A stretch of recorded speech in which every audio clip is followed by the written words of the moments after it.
ಮೊದಲಿಗೆ ಬಸವೇಶ್ವರರನ್ನು ಸರಸ್ವತಿಯನ್ನು ಸ್ಮರಿಸುತ್ತಾ ಇವತ್ತಿನ ಕ್ಲಾಸ್ನಲ್ಲಿ ಸಮಾಜಶಾಸ್ತ್ರದ ಉಪಯೋಗಗಳು ಇಲ್ಲಿ ಒಟ್ಟು 8 ಉಪಯೋಗಗಳ ಬಗ್ಗೆ ನಾವು ತಿಳ್ಕೋಬಹುದಾಗಿದೆ. ಇಲ್ಲಿ ಮುಖ್ಯವಾಗಿ ಸಮಾಜಶಾಸ್ತ್ರದ ಉಪಯೋಗಗಳನ್ನು ನಾವು ನೋಡಿದಾಗ ಸಮಾಜಶಾಸ್ತ್ರವು ಇತ್ತೀಚಿನ ಸಮಾಜ ವಿಜ್ಞಾನದಲ್ಲಿ ಸಮಾಜಶಾಸ್ತ್ರ ಕಿರು ವಿಜ್ಞಾನವಾಗಿ ರೂಪುಗೊಂಡಂತಹ ಶಾಸ್ತ್ರ ಯಾವುದಾಗಿದೆ? ಸಮಾಜಶಾಸ್ತ್ರ. ಅದರಲ್ಲೂ ಸಮಾಜಶಾಸ್ತ್ರವು ಸಮಾಜ ವಿಜ್ಞಾನದಲ್ಲಿ ಅಗೋಸ್ಟ್ ಕಾಮ್ಟ್ ಅವರು ಸಮಾಜಶಾಸ್ತ್ರವನ್ನು ವಿಜ್ಞಾನದ ರಾಣಿಯನ್ನು ಎಂದು ಹೇಳಿದಂಥವರು ಅಗೋಸ್ಟ್ ಕಾಮ್ಟ್ ಅವರು.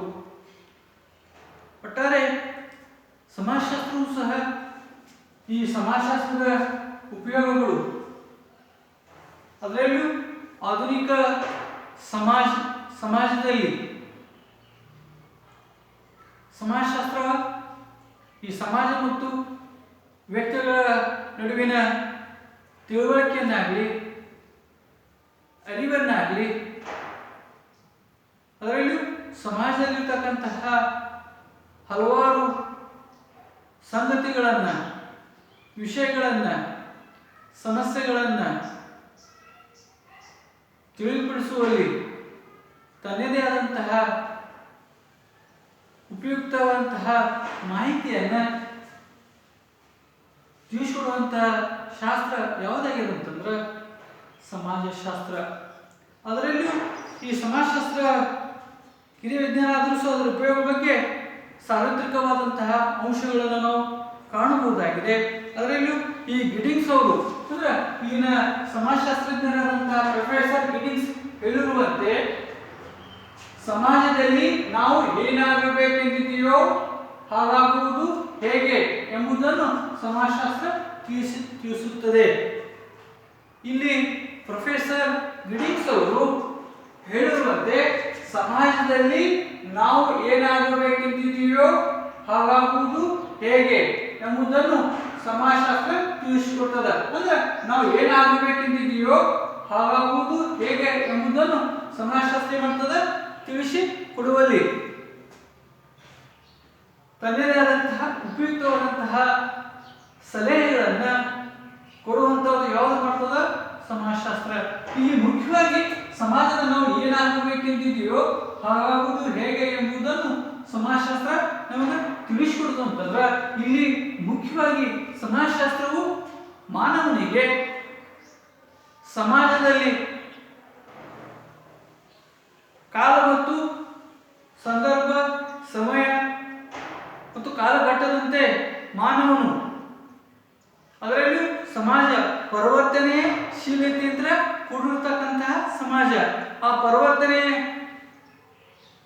ಸಂದರ್ಭದಲ್ಲಿ ಸಮಾಜ ಬದಲಾವಣೆ ತಕ್ಕಂತೆ ಅವನ ವರ್ತನೆಗಳ ಬಗ್ಗೆ ಆಗಲಿ ಅವನ ನಡವಳಿಕೆ ಬಗ್ಗೆ ಆಗಲಿ ಆ ಕಾಲಘಟ್ಟದಂತೆ ಬದಲಾವಣೆಯ ಅರಿವನ್ನಾಗಲಿ ತಿಳುವಳಿಕೆಯನ್ನಾಗಲಿ ಉಪಯುಕ್ತವಾದಂತಹ ಜ್ಞಾನವನ್ನು ಸಲಹೆಗಳನ್ನು ಮಾರ್ಗೋಪಾಯಗಳನ್ನು ಮಾರ್ಗದರ್ಶನವನ್ನು ಕೊಡುವಂತಹ ವಿಜ್ಞಾನ ಯಾವುದಾಗಿದೆಪ್ಪ ಅಂತಂದ್ರೆ ಸಮಾಜಶಾಸ್ತ್ರವು ಒಂದು ಉಪಯುಕ್ತವಾದಂತಹ ಸಲಹೆಗಳನ್ನು ಕೊಡುವಂತಹ ವಿಷಯ ಯಾವುದಾಗಿದೆ? ಸಮಾಜಶಾಸ್ತ್ರ ಅಂತ ಹೇಳ್ಬೋದು. ಒಟ್ಟಾರೆ ಸಮಾಜಶಾಸ್ತ್ರವು ಸಹ ತನ್ನದೇ ಆದಂತಹ ಉಪಯುಕ್ತವಾದಂತಹ ಸಲಹೆಗಳನ್ನು ಕೊಡ್ತಾ ಅಂತ ಹೇಳ್ಬೋದು. ಅದರಲ್ಲಿ ಇಂದಿನ ಆಧುನಿಕ ಸಂಕೀರ್ಣ ಸಮಾಜದಲ್ಲಿ ಸಮಾಜಶಾಸ್ತ್ರದ ಅಧ್ಯಯನವೂ ಸಹ ಏನಂತಂದ್ರೆ ಹೆಚ್ಚಿನ ಪ್ರಾಯೋಗಿಕವಾದಂತಹ ಉಪಯುಕ್ತವಾದಂತಹ ವಿಷಯ ಅಧ್ಯಯನವಾಗಿದೆ.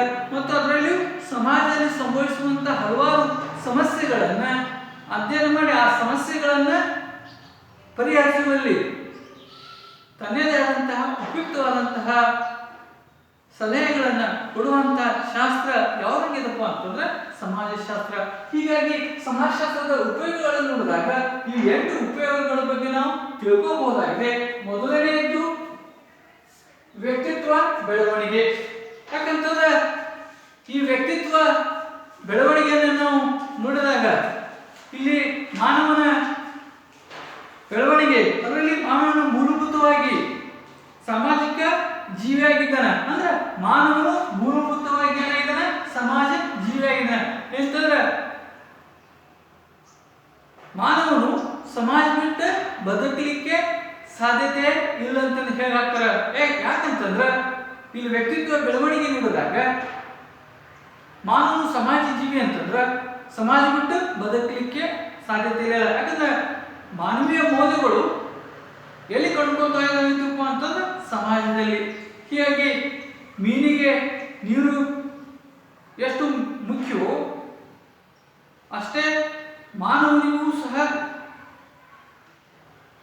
ಬದುಕಿಗೆ ಸಮಾಜವು ಅಷ್ಟೇ ಮುಖ್ಯ. ಅಂದ್ರೆ ಇಲ್ಲಿ ಮಾನವನಿಗೆ ಇಲ್ಲಿ ಮುಖ್ಯವಾಗಿ ಮೀನಿಗೆ ಜೀವನ ಬದುಕಲಿಕ್ಕೆ ನೀರು ಎಷ್ಟು ಮುಖ್ಯವೋ ಅಷ್ಟೇ ಮಾನವನ ಬದುಕಿಗೂ ಸಮಾಜವು ಅಷ್ಟೇ ಮುಖ್ಯತೆಯಿಂದ ಕೂಡಿಕೊಂಡದ. ಅಂದ್ರೆ ಇಲ್ಲಿ ಮಾನವ ಸಮಾಜ ಜೀವಿ ಅಂತಂದ್ರೆ ತನ್ನ ವ್ಯಕ್ತಿತ್ವ ಬೆಳವಣಿಗೆಯನ್ನ ಎಲ್ಲಿ ನೋಡ್ತಾ ಇದೀವಪ್ಪ ಅಂತಂದ್ರೆ ಸಮಾಜದಲ್ಲಿ.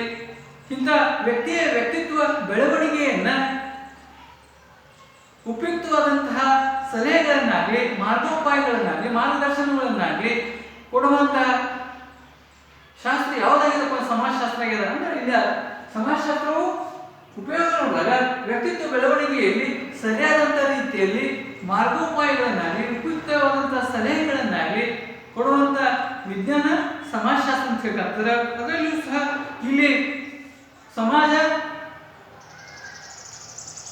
ಪರಿವರ್ತನೆಯನ್ನು ನೋಡ್ತಾ ಇದ್ದೀವಿ, ಸಮಾಜ ಬದಲಾವಣೆ ನೋಡ್ತಾ ಇದೀವಿ. ಬದಲಾವಣೆ ತಕ್ಕಂತೆ ಮಾನವನು ಏನ್ ಮಾಡ್ಬೇಕಾಗ್ತದ, ಹೊಂದಾಣಿಕೆ ಗುಣವನ್ನ ಹೊಂದಬೇಕಾಗ್ತದ. ಯಾಕಂತಂದ್ರೆ ಮಾನವನು ಸಹ ಇಲ್ಲಿ ವ್ಯಕ್ತಿತ್ವ ಬೆಳವಣಿಗೆ ನೋಡಿದಾಗ ಅಲ್ಲಿ ಕಾಲ ಮತ್ತು ಸನ್ನಿವೇಶ ತಕ್ಕಂತೆ ಬದಲಾವಣೆಯಾದಂತೆ ಮಾನವನು ಸಹ ಆ ಸಮಾಜ ಮತ್ತು ಸಮುದಾಯ ಮತ್ತು ಸಮೂಹಗಳ ಸನ್ನಿವೇಶದಲ್ಲಿ ಮಾನವನು ಸಹ ಏನ್ ಮಾಡಬೇಕಾಗ್ತದ, ತನ್ನ ವ್ಯಕ್ತಿತ್ವದಲ್ಲಿ ಬದಲಾವಣೆಯನ್ನು ಹೊಂದ್ಕೊಳ್ಳುವಲ್ಲಿ ತನ್ನದೇ ಆದಂತಹ ಪ್ರಮುಖ ಸ್ಥಿತಿಯನ್ನ ಹೊಂದಬೇಕಾಗ್ತಂತ ಹೇಳುವುದು. ಒಟ್ಟಾರೆ ಹೊಂದಾಣಿಕೆ ಮಾಡಿಕೊಳ್ಳುವುದಾಗಿ ಸಮಾಜದ ಬಗೆಗಿನ ಜ್ಞಾನವನ್ನ ಅವನಿಗೆ ಅವಶ್ಯಕತೆ ಇರ್ತದೆ. ಅದರಲ್ಲಿ ಸಮಾಜಶಾಸ್ತ್ರ ಸಮಾಜದ ವೈಜ್ಞಾನಿಕವಾದ ಮತ್ತು ಸಮಗ್ರವಾದಂತಹ ಜ್ಞಾನವನ್ನ ನೀಡುವಂತ ತಿಳುವಳಿಕೆ ನೀಡುವಂತಹ ಶಾಸ್ತ್ರ ಯಾವ್ದಾಗಿರಪ್ಪ ಅಂತಂದ್ರೆ ಸಮಾಜಶಾಸ್ತ್ರ. ಅಂದ್ರೆ ಇಲ್ಲಿನ ವೈಜ್ಞಾನಿಕ ಚಿಂತನೆ ಆಗಲಿ, ಅದರಲ್ಲಿಯೂ ಸಹ ಸಮಗ್ರವಾದಂತಹ ಜ್ಞಾನವನ್ನಾಗಲಿ, ತಿಳುವಳಿಕೆಯನ್ನಾಗಲಿ, ಮಾನವನಿಗೆ ಉಪಯುಕ್ತವಾದಂತಹ ಮಾಹಿತಿಯನ್ನ ತಿಳಿಸಿಕೊಡುವಂತಹ ಶಾಸ್ತ್ರ ಸಮಾಜಶಾಸ್ತ್ರ ಅಂತ ಹೇಳುವುದು. ಅದರಲ್ಲಿಯೂ ಸಮಾಜದ ರಚನೆಯನ್ನಾಗಲಿ, ಬೆಳವಣಿಗೆ ಬಗ್ಗೆ ಆಗಲಿ, ಬದಲಾವಣೆ ಬಗ್ಗೆ ಆಗಲಿ, ಸಮಸ್ಯೆಗಳ ಬಗ್ಗೆ ಆಗಲಿ, ವ್ಯಕ್ತಿಯ ಹಕ್ಕು ಬಾಧ್ಯತೆಗಳ ಬಗ್ಗೆ ಆಗಲಿ ಅದರ ಅರಿವನ್ನ ತಿಳಿಸಿಕೊಡುವಂತಹ ಶಾಸ್ತ್ರ ಯಾವುದಾಗಿರಪ್ಪ ಅಂತಂದ್ರೆ ಸಮಾಜಶಾಸ್ತ್ರ. ಅಂದ್ರೆ ಇಲ್ಲಿ ಮುಖ್ಯವಾಗಿ ವ್ಯಕ್ತಿಯ ಬೆಳವಣಿಗೆ ನೋಡಿದಾಗ ಸಮಾಜದ ರಚನೆ, ಬೆಳವಣಿಗೆ, ಅದರಲ್ಲಿ ಬದಲಾವಣೆ, ಸಮಸ್ಯೆಗಳು ಮತ್ತು ಅದು ವ್ಯಕ್ತಿಯ ಹಕ್ಕು ಬಾಧ್ಯತೆಗಳ ಬಗ್ಗೆ ಇತರ ವಿಷಯಗಳ ಬಗ್ಗೆ ಮಾಹಿತಿಗಳನ್ನ, ಸಲಹೆಗಳನ್ನ ಕೊಡುವಂತ ಶಾಸ್ತ್ರ ಯಾವುದಾಗಿದೆ ಅಂತಂದ್ರೆ ಸಮಾಜ ಶಾಸ್ತ್ರ ಅಂತ ಹೇಳ್ಬೋದು. ಅದರಲ್ಲಿಯೂ ಸಹ ಇಲ್ಲಿ ವೈಜ್ಞಾನಿಕ ತಿಳುವಳಿಕೆ ಬಗ್ಗೆ ಆಗಲಿ, ಮಾನವನ ಸ್ವತಂತ್ರವಾದಂತಹ ಚಿಂತನೆಗಳನ್ನಾಗಲಿ, ಅದು ಮೌಲ್ಯಗಳ ಬಗ್ಗೆ ಆಗಲಿ ಸದಸ್ಯರು ಮಾರ್ಪಡಿಸುವಲ್ಲಿ, ಅಂದ್ರೆ ಇಲ್ಲಿ ಮಾನವೀಯ ಮೌಲ್ಯಗಳನ್ನ, ಅದರಲ್ಲಿ ಮಾನವನನ್ನ ವ್ಯಕ್ತಿತ್ವ ಬೆಳವಣಿಗೆ ನೋಡಿದಾಗ ಅವನಲ್ಲಿ ಸರ್ವಾಂಗೀಣ ವ್ಯಕ್ತಿತ್ವ ಬೆಳವಣಿಗೆಯಲ್ಲಿ ಮಾನವೀಯ ಮೌಲ್ಯಗಳ ಬಗ್ಗೆ ಆಗಲಿ, ವೈಚಾರಿಕತೆ ಬಗ್ಗೆ ಆಗಲಿ, ಮಾನವತಾವಾದ ವಿಚಾರಗಳ ಬಗ್ಗೆ ಆಗಲಿ, ಇವು ವ್ಯಕ್ತಿತ್ವ ಬೆಳವಣಿಗೆಯಲ್ಲಿ ಸರಿಯಾದಂಥ ರೀತಿಯಲ್ಲಿ ಮಾರ್ಗೋಪಾಯಗಳನ್ನು, ಉಪಯುಕ್ತವಾದಂತಹ ಸಲಹೆಗಳನ್ನು ಕೊಡುವಂತ ಶಾಸ್ತ್ರ ಯಾವುದಾಗಿದೆಪ್ಪ ಅಂತಂದ್ರೆ ಸಮಾಜಶಾಸ್ತ್ರದ. ಹೀಗಾಗಿ ಸಮಾಜಶಾಸ್ತ್ರದ ಉಪಯೋಗ ನೋಡಿದಾಗ ವ್ಯಕ್ತಿತ್ವ ಬೆಳವಣಿಗೆಯಲ್ಲಿ ತನ್ನದೇ ಆದಂತಹ ಉಪಯುಕ್ತವಾದಂತಹ ಸಲಹೆಗಳನ್ನು ಕೊಡ್ತಾ ಹೇಳ್ಬೋದು. ಅದೇ ತನ್ನಾಗಿ ಎರಡನೇದ್ದು ಮನೋಭಾವನೆಗಳ ಬದಲಾವಣೆಗಳು. ಇಲ್ಲಿ ಮನೋಭಾವನೆ ಬದಲಾವಣೆಗಳನ್ನು ನಾವು ನೋಡಿದಾಗ, ಯಾಕಂದ್ರೆ ಸಮಾಜದಲ್ಲಿ ನೋಡ್ತಾ ಇದ್ವಿ ನಾವು, ಅಲ್ಲಿ ನಮ್ಮ ಸಮಾಜ, ನಮ್ಮ ಧರ್ಮ, ಸಂಪ್ರದಾಯಗಳು, ನೀತಿ ನಿಯಮಗಳು, ಮೌಲ್ಯಗಳು, ಪದ್ಧತಿಗಳು, ಆದರ್ಶಗಳು ಮತ್ತು ಅದರಲ್ಲಿಯೂ ಈ ಸಾಮಾಜಿಕ ಸಂಸ್ಥೆಗಳು, ಇದ್ರ ಬಗ್ಗೆ ಇರ್ತಕ್ಕಂತಹ ಈ ಮನೋಭಾವನೆಗಳು ಬದಲಾವಣೆ ಮಾಡಿದಾಗ ಇಲ್ಲಿನ ಈ ವೈಚಾರಿಕತೆಯ ದೃಷ್ಟಿಕೋನವನ್ನು ಬೆಳೆಸಿಕೊಳ್ಳುವಲ್ಲಿ ಉಪಯುಕ್ತವಾದಂತಹ ಸಲಹೆಗಳನ್ನು, ಮಾರ್ಗೋಪಾಯಗಳನ್ನು ತಿಳಿಸಿಕೊಡುವಂಥ ಶಾಸ್ತ್ರ ಯಾವುದಾಗಿದೆ? ಸಮಾಜಶಾಸ್ತ್ರ. ಅಂದ್ರೆ ಈ ಸಮಾಜದಲ್ಲಿರ್ತಕ್ಕಂಥ ನಮ್ಮ ಸಮಾಜ, ನಮ್ಮ ಧರ್ಮ, ಸಂಪ್ರದಾಯಗಳು, ನೀತಿ ನಿಯಮಗಳು, ಆದರ್ಶಗಳು, ಮೌಲ್ಯಗಳು, ಪದ್ಧತಿಗಳು, ಇರ್ತಕ್ಕಂತಹ ಈ ವೈಚಾರಿಕ ದೃಷ್ಟಿಕೋನವನ್ನು ಬೆಳೆಸಿಕೊಳ್ಳುವಲ್ಲಿ ಸಮಾಜಶಾಸ್ತ್ರ ಸಹ ಉಪಯುಕ್ತವಾದಂತಹ ಸಲಹೆಗಳನ್ನು ಕೊಡುವಲ್ಲಿ ತನ್ನದೇ ಆದಂತಹ ಉಪಯುಕ್ತ ಮಾರ್ಗೋಪಾಯಗಳನ್ನು ತಿಳಿಸಿಕೊಡ್ತಂತ ಹೇಳ್ಬೋದು. ಅದರಲ್ಲೂ ಸಹ ಇತರ ಮಾನವನ ಜೀವಿಗಳ ಜೊತೆಗೇನೆ, ಅಂದ್ರೆ ಮಾನವನು ಸಮಾಜ ಜೀವಿ ಅಂತ ಹೇಳ್ತಾ ಇದೀವಿ, ಅಂದ್ರೆ ಸಮಾಜದಲ್ಲಿ ನಾವು ಬದುಕಬೇಕಾಗಿತ್ತು ಅಂತಂದ್ರೆ ಇತರ ಸಾಮಾಜಿಕ ಸಮೂಹ ಜೊತೆ ಯಾವ ರೀತಿಯಾಗಿ ನಾವು ಬದುಕಬೇಕೆನ್ನುವಂತಹ ಮಾರ್ಗೋಪಾಯಗಳು, ಅಂದ್ರೆ ಸಮಾಜದಲ್ಲಿ ತನ್ನ ಸಮಾಜದಲ್ಲಿ ಹಲವಾರು ಸಮುದಾಯಗಳನ್ನು ನೋಡ್ತಾವೆ. ಆದಿವಾಸಿ ಸಮುದಾಯ ಆಗಲಿ, ಗ್ರಾಮ ಸಮುದಾಯ ಆಗಲಿ, ನಗರ ಸಮುದಾಯ ಆಗಲಿ, ಮಹಾನಗರ ಆಗಲಿ, ಆ ಸಮಾಜದ ತಕ್ಕಂತೆ, ಆ ಸಮುದಾಯ ತಕ್ಕಂತೆ ಅಲ್ಲಿನ ಸಮಾಜ ಜೊತೆ ಯಾವ ರೀತಿಯಾಗಿ ತನ್ನ ನಡೆನುಡಿಗಳನ್ನು, ತನ್ನ ಆಚಾರ ವಿಚಾರಗಳನ್ನು, ತನ್ನ ಮನೋಭಾವಗಳನ್ನು ಯಾವ ರೀತಿಯಾಗಿ ಬೆಳೆಸಿಕೊಳ್ಳಬೇಕಂತಹ ಮಾರ್ಗೋಪಾಯಗಳನ್ನು, ಉಪಯುಕ್ತವಾದಂತಹ ಸಲಹೆಗಳನ್ನು ಕೊಡುವಂತಹ ಶಾಸ್ತ್ರ ಯಾವುದಾಗಿರಪ್ಪ ಅಂತಂದ್ರೆ ಸಮಾಜಶಾಸ್ತ್ರ. ಅಂದ್ರೆ ಸಮಾಜವು ಮುಖ್ಯವಾಗಿ ಸಮಾಜಶಾಸ್ತ್ರ ಅಂತಂದ್ರೆ ಇತರ ಸಂಬಂಧಿಸಿದಂತಹ ಪೂರ್ವಾಗ್ರತ ಪೀಡಿತವಾದಂತಹ, ಇಲ್ಲಿ ಮುಖ್ಯವಾಗಿ ಪೂರ್ವಾಗ್ರತ ಪೀಡಿತಂತಹ ಕಲ್ಪನೆಗಳು, ಜಾತಿ, ಧರ್ಮ, ವರ್ಗ, ಪಂಥ, ಇಲ್ಲಿರ್ತಕ್ಕಂತಹ ಪೂರ್ವಾಗ್ರತ ಪೀಡಿತಕ್ಕಂತಹ ಕೆಲವು ತಪ್ಪು ಕಲ್ಪನೆಗಳನ್ನ, ವಿಚಾರಗಳನ್ನ, ಮೂಢನಂಬಿಕೆಗಳನ್ನ, ಕರ್ದಾಚಾರಗಳನ್ನ, ಅಜ್ಞಾನವನ್ನ, ಈ ಪೂರ್ವಾಗ್ರತ ಪೀಡಿತಂತ ಮನೋಭಾವಗಳನ್ನ ಅದನ್ನ ಬದಲಿಸಿ ಒಂದು ವೈಚಾರಿಕವಾದಂತಹ, ಮಾನವವಾದಂತಹ, ಪ್ರಜಾಸತ್ತಾತ್ಮಕವಾದಂತಹ ಚಿಂತನೆಗಳನ್ನ, ವ್ಯಕ್ತಿತ್ವವನ್ನ ಬೆಳೆಸಿಕೊಳ್ಳುವಲ್ಲಿ ಉಪಯುಕ್ತವಾದಂತಹ ಸಲಹೆಗಳನ್ನು ಕೊಡುವಂತಹ ಶಾಸ್ತ್ರ ಯಾವುದಾಗಿದೆ?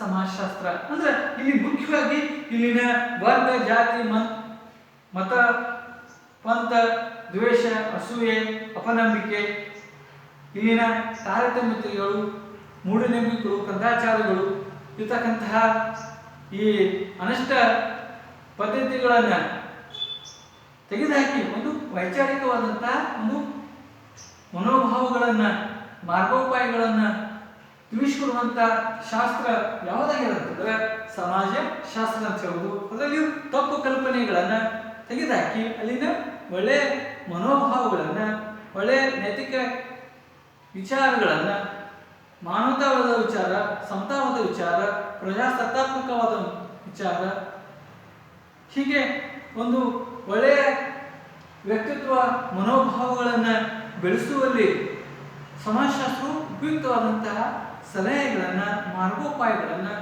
ಮಾಹಿತಿಗಳನ್ನು ಕೊಡುವಂಥ ಶಾಸ್ತ್ರ ಯಾವುದಾಗಿರುತ್ತಂದ್ರೆ ಸಮಾಜ ಶಾಸ್ತ್ರ ಅಂತ ಹೇಳ್ಬೋದು. ಅದೇ ತರನಾಗಿ ಸಮಾಜಶಾಸ್ತ್ರದ ಉಪಯೋಗಗಳನ್ನು ನೋಡಿದಾಗ ಮೂರನೇದು ಸಾಮಾಜಿಕ ಸಮಸ್ಯೆಗಳ ಪರಿಹಾರ. ಇಲ್ಲಿ ಸಾಮಾಜಿಕ ಸಮಸ್ಯೆಗಳ ಪರಿಹಾರವನ್ನು ನೋಡಿದಾಗ ಇಲ್ಲಿ ಮುಖ್ಯವಾಗಿ ಸಾಮಾಜಿಕ ಸಮಸ್ಯೆಗಳು ಪ್ರತಿಯೊಂದು ಸಮಾಜದಲ್ಲಿಯೂ ತನ್ನದೇ ಆದಂತಹ ಸಾಮಾಜಿಕ ಸಮಸ್ಯೆಗಳನ್ನು ಒಳಗೊಂಡಿರ್ತಕ್ಕಂತಹ ಸಂಗತಿಗಳನ್ನು ನೋಡ್ತಾ ಇದ್ದೀವಿ ನಾವು. ಯಾಕಂದ್ರೆ ಪ್ರತಿಯೊಂದು ಸಮಾಜದಲ್ಲಿಯೂ ತನ್ನದೇ ಆದಂತಹ ಸಮಸ್ಯೆಗಳನ್ನು ಎದುರಿಸಬೇಕಾಗ್ತದೆ. ಅದರಲ್ಲಿ ಉದಾಹರಣೆಗೆ ಭಾರತ ದೇಶದಲ್ಲಿ ನೋಡ್ತಾ ಇದ್ದೀವಿ ನಾವು. ಯಾಕಂತಂದ್ರೆ ಭಾರತ ದೇಶವು ಒಂದು ಜಾತ್ಯತೀತವಾದಂತಹ ರಾಷ್ಟ್ರಗಳನ್ನು ಒಳಗೊಂಡಿರ್ತಕ್ಕಂತಹ ದೇಶ ಯಾವುದಾಗಿದೆ? ಭಾರತ ದೇಶ. ಅದರಲ್ಲಿಯೂ ಭಾರತ ದೇಶದಲ್ಲಿ ಹಲವಾರು ಸಾಮಾಜಿಕ ಸಮಸ್ಯೆಗಳನ್ನು ನಾವು ಕಾಣಬಹುದಾಗಿದೆ. ಅದರಲ್ಲಿರ್ತಕ್ಕಂತಹ ಈ ಬಡತನ, ನಿರುದ್ಯೋಗ, ಭಿಕ್ಷಾಟನೆ, ವೇಶ್ಯಾವಾಟಿಕೆ, ಜನಸಂಖ್ಯಾ ಬೆಳವಣಿಗೆ, ಅನಕ್ಷರತೆ, ಬಾಲಾಪರಾಧ, ದೇವದಾಸಿ ಪದ್ಧತಿ, ಬಾಲ್ಯ ವಿವಾಹ ಪದ್ಧತಿ, ನಿರುದ್ಯೋಗ, ಇಲ್ಲಿ ಜೂಜಾಟ ಮತ್ತು ಜನಾಂಗೀಯ ಅಶಾಂತತೆ, ಅದರಲ್ಲಿಯೂ ಸಹ ಈ ಜನಸಂಖ್ಯಾ ಬೆಳವಣಿಗೆ, ಹೀಗೆ ಹಲವಾರು ಸಾಮಾಜಿಕ ಸಮಸ್ಯೆಗಳನ್ನು ನೋಡ್ತಾ ಇದ್ದೀವಿ ನಾವು. ಹಲವಾರು ಸಾಮಾಜಿಕ ಸಮಸ್ಯೆಗಳನ್ನು ನೋಡ್ತಾ ಇದ್ದೀವಿ ನಾವು. ಇವೆಲ್ಲ ಸಮಸ್ಯೆಗಳನ್ನ, ಸಾಮಾಜಿಕ ಸಮಸ್ಯೆಗಳನ್ನ, ಪರಿಹಾರೋಪಾಯಗಳನ್ನ, ಸಲಹೆಗಳನ್ನ ಕೊಡುವಂತ ಶಾಸ್ತ್ರ ಯಾವುದಾಗಿರಪ್ಪ ಅಂತಂದ್ರೆ ಸಮಾಜಶಾಸ್ತ್ರ. ಅಂದ್ರೆ ಭಾರತ ದೇಶದಲ್ಲಿ ಹಲವಾರು ಸಾಮಾಜಿಕ ಸಮಸ್ಯೆಗಳನ್ನು ನೋಡ್ತಾ ಇದ್ದೀವಿ. ಅದರಲ್ಲಿ ಮುಖ್ಯವಾಗಿ ಬಡತನ, ನಿರುದ್ಯೋಗ, ಭಯೋತ್ಪಾದನೆ, ಜನಸಂಖ್ಯೆ ಬೆಳವಣಿಗೆ, ಬಾಲಾಪರಾಧ, ವೇಶ್ಯಾವಾಟಿಕೆ, ಅದರಲ್ಲಿಯೂ ಹೆಣ್ಣು ಮಕ್ಕಳ ಮಾರಾಟ ಜಾಲಗಳನ್ನು ನೋಡ್ತಾ ಇದ್ದೀವಿ ನಾವು. ಭ್ರಷ್ಟಾಚಾರ,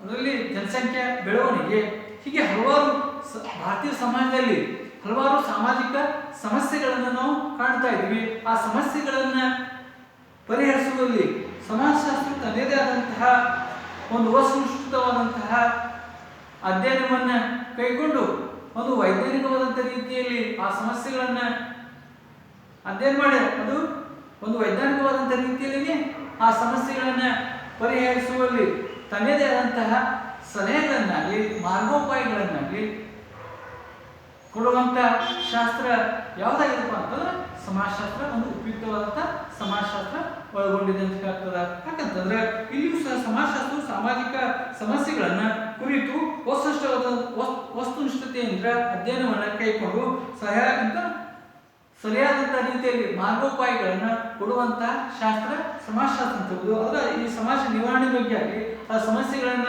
ಸಂಬಂಧಿಸಿದಂತಹ ಪರಿಹರಿಸುವಲ್ಲಿ ತನ್ನದೇ ಆದಂತಹ ಉಪಯುಕ್ತವಾದಂತಹ ಸಲಹೆಗಳನ್ನ ಕೊಡುವಂತ ಶಾಸ್ತ್ರ ಸಮಾಜಶಾಸ್ತ್ರ ಅಂತ ಹೇಳ್ತಾರೆ. ಇದು ಸಹ ಸಮಾಜಶಾಸ್ತ್ರದ ಉಪಯೋಗಗಳು ನೋಡಿದಾಗ ಮೂರನೇದು, ನಾಲ್ಕನೇದು ಸಾಮಾಜಿಕ ನಿಯೋಜನೆ ಮತ್ತು ಸಾಮಾಜಿಕ ನೀತಿ ನಿರೂಪಣೆ. ಇಲ್ಲಿ ಸಮಾಜಶಾಸ್ತ್ರದ ಉಪಯೋಗಗಳನ್ನು ನೋಡಿದಾಗ ಸಾಮಾಜಿಕ ನಿಯೋಜನೆ ಮತ್ತು ಸಾಮಾಜಿಕ ನೀತಿ ನಿರೂಪಣೆ. ಇಲ್ಲಿ ಮುಖ್ಯವಾಗಿ ಈ ಸಮಾಜಶಾಸ್ತ್ರ ಅದರಲ್ಲಿಯೂ ಭಾರತ ಸರ್ಕಾರ ಸಮಾಜದ ಅಭಿವೃದ್ಧಿಯಾತ್ಮಕ ಯೋಜನೆಗಳನ್ನ ರೂಪಿಸುವಂತಹ ಸಂದರ್ಭದಲ್ಲಿ ಅಲ್ಲಿ ಸಾಮಾಜಿಕ ನಿಯೋಜನೆ ಬಗ್ಗೆ ಆಗಲಿ ಮತ್ತು ಸಾಮಾಜಿಕ ನೀತಿ ನಿರೂಪಣೆ ಬಗ್ಗೆ ಆಗಲಿ ಸರಿಯಾದಂತ ರೀತಿಯಲ್ಲಿ ಮಾರ್ಗೋಪಾಯಗಳನ್ನ, ಮಾರ್ಗದರ್ಶನಗಳನ್ನ, ಸಲಹೆಗಳನ್ನ ಸಮಾಜಶಾಸ್ತ್ರ ಏನ್ ಮಾಡ್ತದ? ಸಮಾಜಶಾಸ್ತ್ರಜ್ಞರಿಂದ ಸಲಹೆಗಳನ್ನ ಒದಗಿಸಿಕೊಡುವಂತ ಶಾಸ್ತ್ರ ಯಾವುದಾಗಿದೆ? ಸಮಾಜಶಾಸ್ತ್ರ. ಯಾಕಂತಂದ್ರೆ ಸಮಾಜದ ಪುನರ್ ರಚನೆಯಲ್ಲಾಗಲಿ ಸಾಮಾಜಿಕ ಕ್ರಮಗಳನ್ನ ಉಳಿಸಿಕೊಳ್ಳುವಲ್ಲಾಗಲಿ ವಿವಿಧ ಕಾರ್ಯಕ್ರಮಗಳನ್ನ ರೂಪಿಸುವಂತಹ ಸಂದರ್ಭದಲ್ಲಾಗಲಿ ಕುಟುಂಬ, ಜನಸಂಖ್ಯೆ ನಿಯಂತ್ರಣ, ಭಿಕ್ಷಾಟನೆ, ಅದರಲ್ಲಿಯೂ ಈ ಪರಿಸರ ಮಾಲಿನ್ಯ, ಅದರಲ್ಲಿ ಜನಸಂಖ್ಯೆ ನಿಯಂತ್ರಣಗಳನ್ನಾಗಲಿ ಅನಕ್ಷರತೆಗಳನ್ನ ಹೋರಾಡಿಸುವಲ್ಲಾಗಲಿ ಮತ್ತು ಅದರಲ್ಲಿಯೂ ಗ್ರಾಮೀಣ ಅಭಿವೃದ್ಧಿ ಯೋಜನೆಗಳನ್ನ ರೂಪಿಸುವಂತಹ ಸಂದರ್ಭದಲ್ಲಾಗಲಿ ಸರಿಯಾದಂತ ರೀತಿಯಲ್ಲಿ ಸಾಮಾಜಿಕ ನಿಯೋಜನೆ ಮತ್ತು ಸಾಮಾಜಿಕ ನೀತಿ ರೂಪಿಸುವ ಸಂದರ್ಭದಲ್ಲಿ ಆಗಲಿ ಸಮಾಜಶಾಸ್ತ್ರಜ್ಞರಿಂದ ಮಾರ್ಗೋಪಾಯಗಳನ್ನ ಅವರಿಂದ ಪಡೆದುಕೊಂಡು ಅಲ್ಲಿ ನೀತಿ ನಿರೂಪಕರಿಗೆ ಸರಿಯಾದಂತ ರೀತಿಯಲ್ಲಿ ಯೋಜನೆಗಳ ಬಗ್ಗೆ ಮಾರ್ಗದರ್ಶನವನ್ನ ಕೊಡುವಂತ ಶಾಸ್ತ್ರ ಯಾವ್ದಾಗಿರಪ್ಪ ಅಂತಂದ್ರೆ ಸಮಾಜಶಾಸ್ತ್ರ. ಅಂದ್ರೆ ಇಲ್ಲಿನ ಬರುವಂತ ಕುಟುಂಬ ಆಗಲಿ, ಜನಸಂಖ್ಯೆ ನಿಯಂತ್ರಣ ಬಗ್ಗೆ ಆಗಲಿ, ಪರಿಸರ ಮಾಲಿನ್ಯ ಬಗ್ಗೆ ಆಗಲಿ, ಭಿಕ್ಷಾಟನೆ ಆಗಲಿ ಮತ್ತು ಭಿಕ್ಷಾಟನೆ ನಿರ್ಮೂಲನೆ ಬಗ್ಗೆ ಆಗಲಿ, ದುರ್ಬಲ ವರ್ಗಗಳ ಮೀಸಲಾತಿಯ ಆಗಲಿ, ಸ್ತ್ರೀಯರ ಅಂತಸ್ತಿನ ಸುಧಾರಣೆ ಆಗಲಿ, ಹೀಗೆ ಹಲವಾರು ವಿಷಯಗಳ ಕುರಿತು ಸರ್ಕಾರ ನೀತಿಯನ್ನು ರೂಪಿಸುವಂತಹ ಸಂದರ್ಭದಲ್ಲಿ, ಸಾಮಾಜಿಕ ಶಾಸನಗಳ ರಚಿಸುವಂತಹ ಸಂದರ್ಭದಲ್ಲಿ ಸಮಾಜಶಾಸ್ತ್ರವು ತನ್ನದೇ ಆದಂತಹ ಅಲ್ಲಿನ ಮಾರ್ಗದರ್ಶನವಾಗಲಿ, ಸೇವೆಯನ್ನಾಗಲಿ ಒದಗಿಸಿಕೊಡುವಂತಹ ಶಾಸ್ತ್ರ ಯಾವುದಾಗಿದೆಪ್ಪ ಅಂತಂದ್ರೆ ಸಮಾಜಶಾಸ್ತ್ರ. ಅಂದ್ರೆ ಸಮಾಜಶಾಸ್ತ್ರವೂ ಸಹ ಇಲ್ಲಿನ ಸಮಾಜದ ಭಾರತ ಸರ್ಕಾರ ಯಾವುದೇ ಒಂದು ಯೋಜನೆ ರೂಪಿಸುವುದಾಗಲಿ, ನೀತಿ ನಿರೂಪಣೆಗಳನ್ನ ಮಾಡುವ ಸಂದರ್ಭದಲ್ಲಿ ಸರಿಯಾದಂಥ ರೀತಿಯಲ್ಲಿ ಮಾರ್ಗೋಪಾಯಗಳನ್ನಾಗಲಿ, ಮಾರ್ಗದರ್ಶನಗಳನ್ನಾಗಲಿ ಸಮಾಜಶಾಸ್ತ್ರಜ್ಞರಿಂದ ಸಲಹೆ ಪಡ್ಕೊಂಡು ಅದ್ರ ಬಗ್ಗೆ ಒಳ್ಳೆಯ ರೀತಿಯ ಯೋಜನೆಗಳನ್ನ, ನೀತಿ ನಿರೂಪಣೆಗಳ ಬಗ್ಗೆ ರಚಿಸುವಲ್ಲಿ ಸಮಾಜಶಾಸ್ತ್ರವು ಸಹ ತನ್ನದೇ ಆದಂತಹ ಉಪಯುಕ್ತವಾದಂತಹ ಮಾಹಿತಿಯನ್ನ, ಮಾರ್ಗದರ್ಶನವನ್ನ ಕೊಡುವಂತ ಶಾಸ್ತ್ರ ಸಮಾಜಶಾಸ್ತ್ರವಾಗಿದೆ ಅಂತ ಹೇಳ್ಬೋದು. ಅದೇ ತರನಾಗಿ ಸಮಾಜಶಾಸ್ತ್ರದ ಉಪಯೋಗದ 5ನೇದು ಹಿಂದುಳಿದ ಹಾಗೂ ದುರ್ಬಲ ವರ್ಗಗಳ ಏಳಿಗೆ. ಅಂದ್ರೆ ಇಲ್ಲಿ ಹಿಂದುಳಿದ ಹಾಗೂ ದುರ್ಬಲ ವರ್ಗಗಳ ಏಳಿಗೆ. ಭಾರತೀಯ ಸಮಾಜ ಬಹುವಿಧವಾದಂತಹ ಸಮಾಜದಿಂದ ಕೂಡಿಕೊಂಡದ. ಯಾಕಂತಂದ್ರ ಇಲ್ಲಿ ಆರ್ಥಿಕ, ಸಾಮಾಜಿಕ, ರಾಜಕೀಯ, ಧಾರ್ಮಿಕ, ಶೈಕ್ಷಣಿಕ ಕ್ಷೇತ್ರದಲ್ಲಿರ್ತಕ್ಕಂತಹ ಈ ಎಲ್ಲ ಕ್ಷೇತ್ರದಲ್ಲಿ ಹಿಂದುಳಿದಿರ್ತಕ್ಕಂತಹ ವರ್ಗದವರಿಗೆ, ಸಮುದಾಯದವರಿಗೆ, ಅವರಿಗೆ ಈ ಹಿಂದುಳಿದ ಹಾಗೂ ದುರ್ಬಲ ವರ್ಗದ ಏಳಿಗೆಗಾಗಿ ಅಂದ್ರೆ ಇಲ್ಲಿ ಬರುವಂತಹ ಸಾಮಾಜಿಕವಾಗಿರ್ಬೋದು, ಆರ್ಥಿಕವಾಗಿರ್ಬೋದು, ಶೈಕ್ಷಣಿಕವಾಗಿರ್ಬೋದು, ರಾಜಕೀಯವಾಗಿರ್ಬೋದು, ಧಾರ್ಮಿಕವಾಗಿರ್ಬೋದು, ಸಾಮಾಜಿಕವಾಗಿರ್ಬೋದು, ಹಿಂದುಳಿದ ವರ್ಗದ ಜನ ಸಮುದಾಯದವರಿಗೆ ಅಂದ್ರೆ ಇಲ್ಲಿನ ಪರಿಶಿಷ್ಟ ಜಾತಿ, ಪರಿಶಿಷ್ಟ ಪಂಗಡ, ಅದರಲ್ಲಿ ಇತರೆ ಹಿಂದುಳಿದ ವರ್ಗ ಮತ್ತು ಹಿಂದುಳಿದ ಸ್ತ್ರೀಯ ಇದ್ದಂತಹ ಜನವರ್ಗದವರು, ಬಡವರು, ಅವ್ರಿಗೂ ಸಹ ಆ ಹಿಂದುಳಿದ ವರ್ಗ ಸಮುದಾಯದವರಿಗೆ,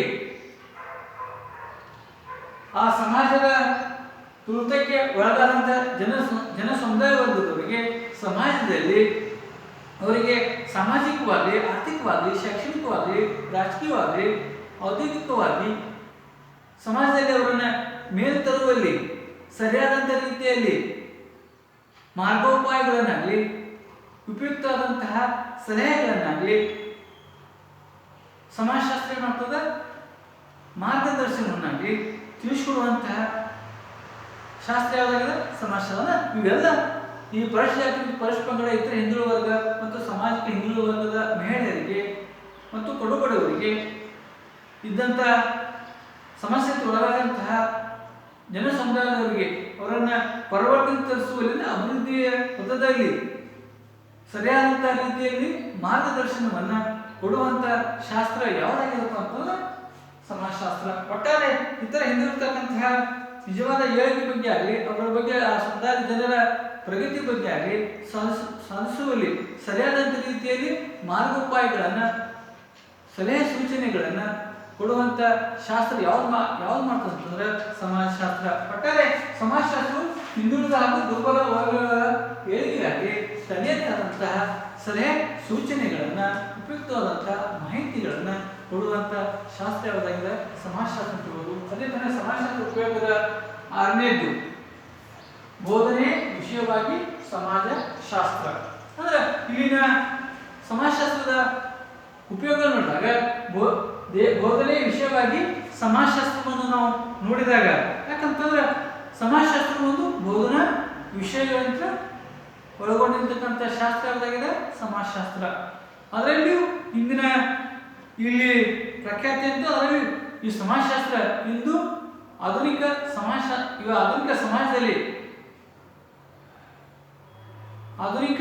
ಸಮಾಜದಲ್ಲಿ ಒಂದು ಬೋಧನಾ ವಿಷಯವಾಗಿ ಪ್ರಖ್ಯಾತಿಯ ವಿಷಯ ಯಾವುದಾಗಿದೆಪ್ಪ ಅಂತಂದ್ರೆ ಸಮಾಜಶಾಸ್ತ್ರ. ಅಂದ್ರೆ ಇಲ್ಲಿ ಮುಖ್ಯವಾಗಿ ಈ ಬೋಧನೆ ಹೊರತಾಗಿಯೂ ಸಹ ವೃತ್ತಿಪರವಾದಂತಹ ಸಾಧ್ಯತೆಗಳಿರ್ತಕ್ಕಂತಹ ಸಮಾಜಶಾಸ್ತ್ರ ಉಂಟು ಮಾಡಿದೆ. ಅಂದ್ರೆ ಸಮಾಜಶಾಸ್ತ್ರ ವಿಷಯಗಳನ್ನ ಬೋಧನೆ ವಿಷಯವಾಗಿದೆ ಮತ್ತು ಬೋಧನೆ ವಿಷಯ ಜೊತೆಗೆ ಸಮಾಜಶಾಸ್ತ್ರ ವಿಷಯಗಳನ್ನ ಅಧ್ಯಯನ ಮಾಡಿದಂತಹ ವಿದ್ಯಾರ್ಥಿಗಳಿಗೆ, ವ್ಯಕ್ತಿಗಳಿಗೆ ಅವರಿಗೆ ವೃತ್ತಿಪರವಾದಂತಹ ಉದ್ಯೋಗ ಅವಕಾಶಗಳನ್ನು ಒದಗಿಸಿಕೊಡುವಂಥ ಶಾಸ್ತ್ರ ಯಾವುದಾಗಿದೆಪ್ಪ ಅಂತಂದ್ರೆ ಸಮಾಜಶಾಸ್ತ್ರ. ಅದರಲ್ಲಿಯೂ ಸಹ ಇಂದಿನ ಬೋಧನೆ ವಿಷಯವಾಗಿ ಇವತ್ತು ಭಾರತ ದೇಶದಲ್ಲಿ ಶೈಕ್ಷಣಿಕ ಕ್ಷೇತ್ರದಲ್ಲಿ ನೋಡಿದಾಗ ಒಂದು ಬೋಧನಾ ವಿಷಯವನ್ನಾಗಿ ಪ್ರಖ್ಯಾತಿಯನ್ನು ಒಳಗೊಂಡಂತಕ್ಕಂತಹ ಶಾಸ್ತ್ರ ಯಾವುದಾಗಿದೆ ಸಮಾಜಶಾಸ್ತ್ರ. ಅಂದ್ರೆ ಸಮಾಜಶಾಸ್ತ್ರವು ಇವತ್ತು ಕಾಲೇಜುಗಳಲ್ಲಾಗಲಿ ಮತ್ತು ವಿಶ್ವವಿದ್ಯಾಲಯ ನಿಲಯಗಳಲ್ಲಾಗಲಿ ಸಮಾಜಶಾಸ್ತ್ರವು ಒಂದು ಬೋಧನಾ ವಿಷಯಗಳಿಂದ ಕೂಡಿಕೊಂಡದ. ಮತ್ತು ಯಾರು ಸಮಾಜಶಾಸ್ತ್ರ ವಿಷಯಗಳನ್ನು ಅಧ್ಯಯನ ಆಯ್ಕೆ ಮಾಡಿದ್ದಾರೋ, ಅಧ್ಯಯನವನ್ನು ಕೈಗೊಂಡಿದ್ದಾರೋ, ಇವತ್ತು ಪರೀಕ್ಷಾರ್ಥಿಗಳಿಗೆ ಅಂದ್ರೆ ಇವತ್ತು ಸ್ಪರ್ಧಾತ್ಮಕ ಪರೀಕ್ಷೆಯಲ್ಲಿ ಅಂದ್ರೆ ವಿಷಯಗಳಲ್ಲಿ ಇವತ್ತು ಭಾರತ ಸರ್ಕಾರದಲ್ಲಿ ಹಲವಾರು ಸ್ಪರ್ಧಾತ್ಮಕ ಆಡಳಿತಾತ್ಮಕ ಕ್ಷೇತ್ರದಲ್ಲಿ ಭಾರತದ ಆಡಳಿತಾತ್ಮಕ ಕ್ಷೇತ್ರದಲ್ಲಿ ಸ್ಪರ್ಧಾತ್ಮಕ ವಿಷಯದಲ್ಲಿ ಸಮಾಜಶಾಸ್ತ್ರವು ಒಂದು. ಯಾಕಂತಂದ್ರೆ ಸಮಾಜಶಾಸ್ತ್ರವು ಇವತ್ತು ಆಡಳಿತಾತ್ಮಕ ಕ್ಷೇತ್ರದಲ್ಲಿ ನೋಡ್ತಾ ಇದ್ದ ಪರೀಕ್ಷಾರ್ಥಿಗಳಿಗೆ, ವಿದ್ಯಾರ್ಥಿಗಳಿಗೆ ಅಂದ್ರೆ ಇವತ್ತು ಕೇಂದ್ರ ಮಟ್ಟದಲ್ಲಿರ್ತಕ್ಕಂಥ ಭಾರತದ ಆಡಳಿತ ವ್ಯವಸ್ಥೆಗಳಾಗ IAS ಆಗಲಿ, IPS ಆಗಲಿ, IFS ಆಗಲಿ ಅಲ್ಲಿ ಮತ್ತು ಅದರಲ್ಲಿ ಕರ್ನಾಟಕದಲ್ಲಿ KS ಆಗಲಿ, ಸಬ್ ಇನ್ಸ್ಪೆಕ್ಟರ್ ಆಗಲಿ, FDC ಆಗಲಿ, SDC ಆಗಲಿ ಇಂಥ ಮತ್ತು ಅದರಲ್ಲಿ ಸಮಾಜ ಕಲ್ಯಾಣದ ಇಲಾಖೆಯಲ್ಲಿ ಆಗಲಿ ಮತ್ತು ಶಿಕ್ಷಣ ವೃತ್ತಿಗಳಲ್ಲಾಗಲಿ ಯಾರು ಸಮಾಜಶಾಸ್ತ್ರ ವಿಷಯಗಳನ್ನು ತೆಗೆದುಕೊಂಡಿರ್ತಾರೋ ಅದರ ವಿಷಯಗಳನ್ನು ಪರೀಕ್ಷೆಯನ್ನು ಬರೋದು, ಅದರ ಮೇಲೆ ಉದ್ಯೋಗವನ್ನು ಅವಕಾಶಗಳನ್ನು ಒದಗಿಸಿಕೊಡುವಂಥ ಶಾಸ್ತ್ರ ಯಾವುದಾಗಿದೆಪ್ಪ ಅಂತಂದ್ರೆ ಸಮಾಜಶಾಸ್ತ್ರ. ಅಂದ್ರೆ ಸಮಾಜಶಾಸ್ತ್ರವು ಉಪಯುಕ್ತವಾದಂತಹ ಒಂದು ಬೋಧನೆ ವಿಷಯವಾಗಿ ಸಮಾಜಶಾಸ್ತ್ರನಾಗಿದೆ ಒಳಗೊಂಡದ. ಯಾರು ಸಮಾಜಶಾಸ್ತ್ರದ ವಿಷಯಗಳನ್ನ ಆಯ್ಕೆ ಮಾಡಿಕೊಂಡಿದ್ದಾರೋ ಅದರ ತಕ್ಕಂಥ ವಿಷಯ ಅನುಗುಣವಾಗಿ ತಮ್ಮ ವೃತ್ತಿ ಜೀವನವನ್ನ, ಉದ್ಯೋಗ ಅವಕಾಶಗಳನ್ನ ಒದಗಿಸಿಕೊಡುವಂತ ಶಾಸ್ತ್ರ ಯಾವುದಾಗಿದೆ ಸಮಾಜಶಾಸ್ತ್ರವಾಗಿರುತ್ತದೆ. ಒಟ್ಟಾರೆ ಸಮಾಜಶಾಸ್ತ್ರ ಸ್ಪರ್ಧಾತ್ಮಕ ಪರೀಕ್ಷೆಯಲ್ಲಿ ಪರೀಕ್ಷೆ ವಿಷಯವಾಗಿ ಸಮಾಜಶಾಸ್ತ್ರ ಒಳಗೊಂಡದ. ಅದರ ಪರೀಕ್ಷೆಯ ಉತ್ತೀರ್ಣರಾದಂತಹ ವಿದ್ಯಾರ್ಥಿಗಳು ಆಡಳಿತಾತ್ಮಕ ಕ್ಷೇತ್ರದೊಳಗ ಸಮಾಜಶಾಸ್ತ್ರದ ವಿಷಯಗಳ ಅನುಗುಣವಾಗಿಯೇ ಉದ್ಯೋಗ ಅವಕಾಶಗಳನ್ನು ಒದಗಿಸಿಕೊಡುವಂತಹ ಶಾಸ್ತ್ರ ಯಾವುದಾಗಿದೆಪ್ಪ ಅಂತಂದ್ರೆ ಸಮಾಜಶಾಸ್ತ್ರ ಅಂತ ಹೇಳ್ಬೋದು. ಹೀಗಾಗಿ ಸಮಾಜಶಾಸ್ತ್ರವು ಉಪಯುಕ್ತವಾದಂತಹ ವಿಷಯಗಳನ್ನು ಒಳಗೊಂಡದ. ಅದೇ ತರನಾಗಿ ಸಮಾಜಶಾಸ್ತ್ರ ಉಪಯೋಗದ 7ನೇದು ದೇಶದ ಆರ್ಥಿಕ ಅಭಿವೃದ್ಧಿಯಲ್ಲಿ ಸಮಾಜಶಾಸ್ತ್ರದ ಪಾತ್ರ. ಇಲ್ಲಿ ದೇಶದ ಆರ್ಥಿಕ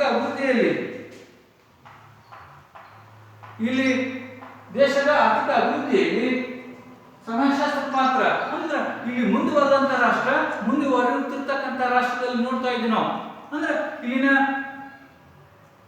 ಅನ್ಯ ಅಭಿವೃದ್ಧಿ ಹೊಂದಿದಂತಹ ರಾಷ್ಟ್ರ, ಅಲ್ಲಿ ಅನ್ಯ ಅಭಿವೃದ್ಧಿ ರಾಷ್ಟ್ರದಲ್ಲಿ, ಅಭಿವೃದ್ಧಿಶೀಲ ರಾಷ್ಟ್ರದಲ್ಲಿ ಅಲ್ಲಿ ಆರ್ಥಿಕ ಕ್ಷೇತ್ರದಲ್ಲಿ ಪ್ರಗತಿಯನ್ನ ಹೊಂದದೇ ಇರ್ತಕ್ಕಂತಹ ಸ್ಥಿತಿಯಲ್ಲಿದ್ದಾಗ ಅವರಿಗೆ ಸರಿಯಾದಂಥ ರೀತಿಯಲ್ಲಿ ಆರ್ಥಿಕ ಕ್ಷೇತ್ರದ ಅಭಿವೃದ್ಧಿಯನ್ನು ಕೈಗೊಳ್ಳುವಂತಹ ಸಂದರ್ಭದಲ್ಲಿ ಆಗಲಿ ಸಮಾಜಶಾಸ್ತ್ರದಿಂದ ಸರಿಯಾದಂಥ ರೀತಿಯಲ್ಲಿ ಮಾರ್ಗೋಪಾಯಗಳನ್ನು, ಮಾರ್ಗದರ್ಶನಗಳನ್ನು ತಿಳಿಸಿಕೊಡುವಂತಹ ಶಾಸ್ತ್ರ ಯಾವುದಾಗಿದೆ ಸಮಾಜಶಾಸ್ತ್ರ. ಅಂದ್ರೆ ಇಲ್ಲಿ ಒಬ್ಬ ಅರ್ಥಶಾಸ್ತ್ರಜ್ಞನು ಒಂದು ಸಂದರ್ಭದಲ್ಲಿ ಸಮಾಜಶಾಸ್ತ್ರಜ್ಞರಾಗಿ ಸೇವೆಯನ್ನ, ಮಾರ್ಗೋಪಾಯಗಳನ್ನ ಒದಗಿಸಿರುವಂತಹ ಶಾಸ್ತ್ರ ಯಾವುದಾಗಿರಪ್ಪ ಅಂತಂದ್ರೆ ಸಮಾಜಶಾಸ್ತ್ರ. ಅಂದ್ರೆ ಅಂತೆ ಒಬ್ಬ ಅರ್ಥಶಾಸ್ತ್ರಜ್ಞನು ಸಮಾಜಶಾಸ್ತ್ರಜ್ಞರಾಗಿ ಆಗಬೇಕೆಂಬ ಸಲಹೆಗಳನ್ನ ಕೊಡುವಂತ ಶಾಸ್ತ್ರ ಯಾವುದಾಗಿರಪ್ಪ ಅಂತಂದ್ರೆ ಸಮಾಜಶಾಸ್ತ್ರ. ಅಂದ್ರೆ ಒಬ್ಬ ಅರ್ಥಶಾಸ್ತ್ರಜ್ಞನೂ ಸಹ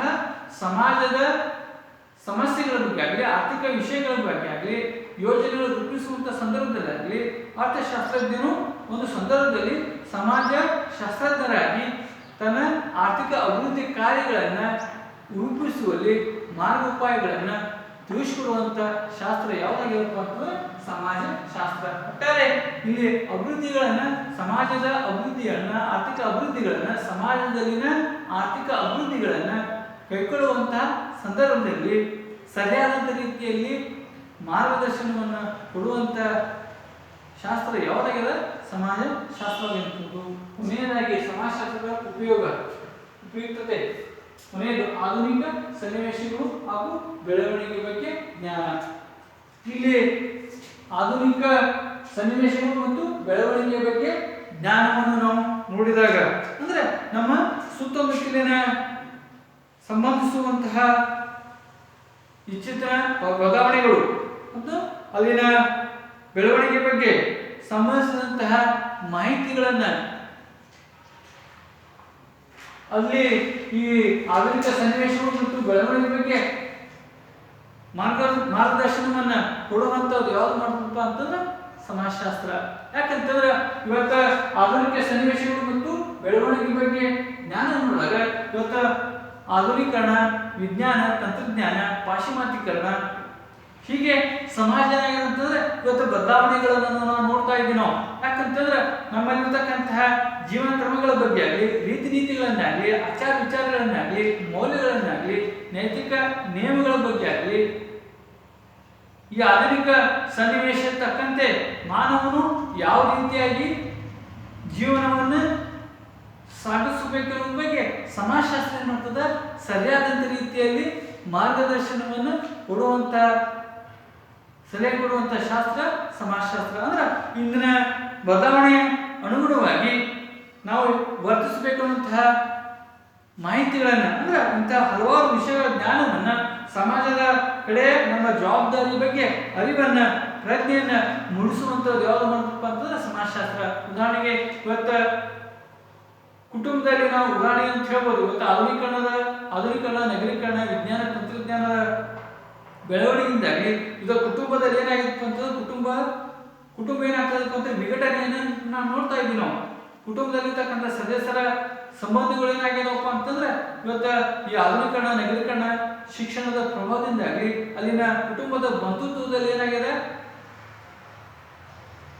ಸಂಬಂಧಗಳಲ್ಲಿ ಪರಿವರ್ತನೆ, ಪ್ರೀತಿ ವಿಶ್ವಾಸ ಆಗಲಿ, ನಂಬಿಕೆಗಳನ್ನಾಗಲಿ, ಅಲ್ಲಿ ಮಾನವೀಯ ಮೌಲ್ಯಗಳನ್ನಾಗಲಿ ಕಳ್ಕೊತಾ ಇದ್ದಾರೆ. ಅಂದ್ರೆ ಆಧುನಿಕ ಸನ್ನಿವೇಶ ತಕ್ಕಂತೆ ತನ್ನ ಮೌಲ್ಯಗಳ ಬಗ್ಗೆ, ಮಾನವೀಯ ಮೌಲ್ಯಗಳ ಬಗ್ಗೆ ಆಗಲಿ ಆ ಕುಟುಂಬದ ಸದಸ್ಯರಿಗೆ ಸರಿಯಾದಂತ ರೀತಿಯಲ್ಲಿ ಅಂದ್ರೆ ಇಲ್ಲಿ ವಯೋವೃದ್ಧರಿಗೆ ಮಕ್ಕಳನ್ನ, ಕುಟುಂಬದ ಇನ್ನಿರದ ಸದಸ್ಯರನ್ನ ಯಾವ ರೀತಿಯಾಗಿ ನಾವು ಪ್ರೀತಿ ಪಾತ್ರರಾಗಿ ಅಂದ್ರೆ ಆ ಕುಟುಂಬದ ಎಲ್ಲ ಸದಸ್ಯರನ್ನ ಯಾವ ರೀತಿಯಾಗಿ ನಾವು ಪ್ರೀತಿಯಿಂದ ಕಾಣಬೇಕು ಅನ್ನೋದ್ರ ಬಗ್ಗೆ ಅಲ್ಲಿ ಕುಟುಂಬದ ಸಂಬಂಧದ ಬಗ್ಗೆ ಸರಿಯಾದಂತ ರೀತಿಯಲ್ಲಿ ಮಾರ್ಗೋಪಾಯಗಳನ್ನ ತಿಳಿಸಿಕೊಡುವಂತ ಶಾಸ್ತ್ರ ಯಾವ್ದಾಗಿರಪ್ಪ ಅಂತಂದ್ರೆ ಸಮಾಜಶಾಸ್ತ್ರ. ಅಂದ್ರೆ ಆಧುನಿಕ ಸನ್ನಿವೇಶಗಳು ಹಾಗೂ ಬೆಳವಣಿಗೆ ಬಗ್ಗೆ ಯಾವ ರೀತಿಯಾಗಿ ನಾವು ಸಮಾಜ ಬದಲಾದಂತೆ ಮಾನವನು ಆ ಬದಲಾವಣೆ ತಕ್ಕಂತೆ ತನ್ನ ಜೀವನವನ್ನ ರೂಪಿಸಿಕೊಳ್ಳಬೇಕಂತಹ ತಿಳುವಳಿಕೆಯನ್ನ, ಹೊಂದಾಣಿಕೆ ಮನೋಭಾವನೆಗಳನ್ನ, ಮಾರ್ಗದರ್ಶನವನ್ನ, ಸಲಹೆಗಳನ್ನ ಕೊಡುವಂತ ಶಾಸ್ತ್ರ ಯಾವುದಾಗಿದೆ ಸಮಾಜಶಾಸ್ತ್ರ. ಒಟ್ಟಾರೆ ಸಮಾಜಶಾಸ್ತ್ರ ಉಪಯೋಗ ನೋಡಿದಾಗ ಈ 8 ಅಂಶಗಳ ಬಗ್ಗೆ ನಾವು ಇವತ್ತಿನ ಕ್ಲಾಸಲ್ಲಿ ತಿಳ್ಕೊಂಡಿದ್ವಿ.